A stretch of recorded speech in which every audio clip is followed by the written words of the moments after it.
back to Live Now from Fox, and good morning to you if you're just now tuning in. The next speaker walking to the stage now. Let's listen in. Good morning, CPAC. It was my honor to serve in President Donald J. Trump's first term as his ambassador at large for global criminal justice. And I want to harken back to a little bit of history here. In 1950, the Joseph Stalin installed government of North Korea invaded South Korea to seek to overrun it. And in that conflict, a US-led coalition of 20-some countries repelled the communist aggression at the price of 50,000 American casualties. I honor the blood that was spilled by American soldiers to keep the whole peninsula from being one big North Korea, which is the most oppressive, darkest, most unjust place on planet Earth. And believe me, I know of many such places around the world, and it is number one in that regard. Now, South Korea stands on the edge of a cliff. The democracy in South Korea is in a danger that has not been in for decades. President Yoon, who loves America, who was strongly and staunchly allied with the United States of America, has been impeached and is in danger of being prematurely removed from office. Why? Because he had the courage to stick out his neck and say that there are things that are amiss in South Korea because there have been many indications of election fraud. We know something about that, I think, here in the United States. And there's a parallel situation going on. President Yoon, indeed, has been called the Donald Trump of Asia.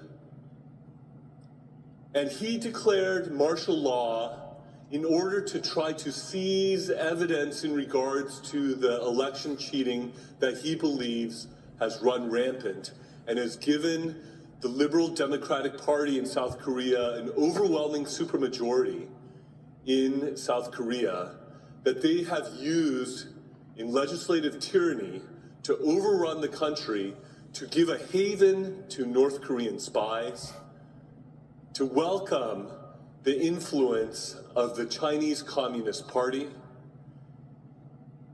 And they are rushing through a conviction process potentially before the Constitutional Court that if 6 justices on that court vote to remove him from office, he will be prematurely removed from office even though he was the duly elected president of Korea by the people of South Korea.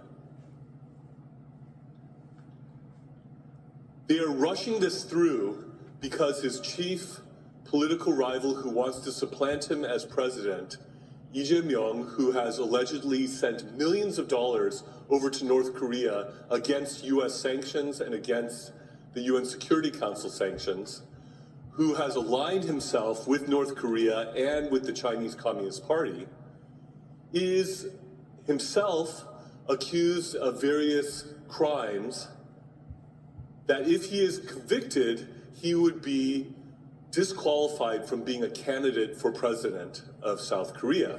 So there is a legal and political race going on to try to convict and remove President Yoon before Lee Jae-myung is disqualified for running for president of Korea in the emergency election that will ensue if Yoon is removed. This is an issue for which freedom-loving, democracy-loving Americans should not be neutral. This is a situation where our government and our people should stand with our allies in South Korea and with President Yoon and stand up and be counted and let the world know that the robbing of democracy and the destruction of democracy, that we spilled blood to the tune of 50,000 casualties in the Korean War, will not be in vain,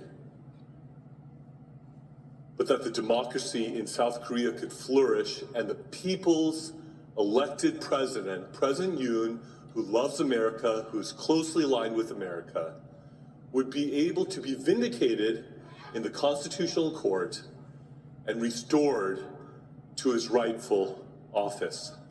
Thank you.